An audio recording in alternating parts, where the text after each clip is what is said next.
প্রথম দিনটা বিরিয়ানি দিয়েই শুরু করলাম। প্রথমে চালগুলো ধুয়ে ভিজিয়ে রাখলাম।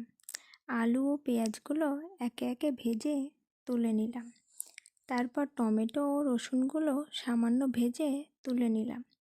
এবার মিক্সারে আদা, ভেজে রাখা রসুন, টমেটো, শুকনো লঙ্কা, জিরে, একটু জল দিয়ে একটা মিহি পেস্ট বানিয়ে নিলাম।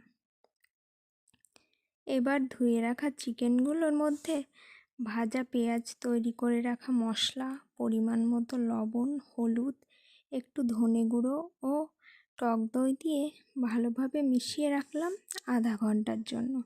এদিকে ফুটন্ত গরম জলে গরম মশলা, তেজপাতা ও লবণ দিয়ে চালগুলো দিয়ে দিলাম।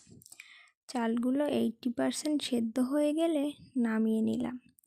তেল গরম করে তেজপাতা ও শুকনো লঙ্কা ফোড়ন দিয়ে ম্যারিনেট করে রাখা চিকেন দিয়ে নাড়াচাড়া করে ঢাকা দিয়ে দিলাম।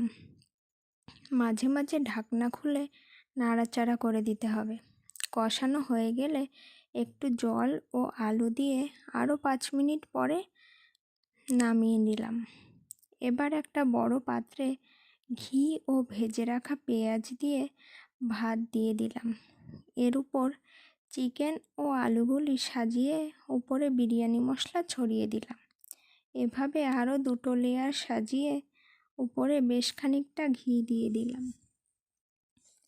1 কাপ উষ্ণ গরম দুধে কেশর ও আতর মিশিয়ে উপর থেকে ঢেলে দিয়ে পাত্রটি ফুটন্ত গরম জলের উপর দিয়ে ঢেকে 40 মিনিট রাখলেই তৈরি ঘরোয়া দম বিরিয়ানি।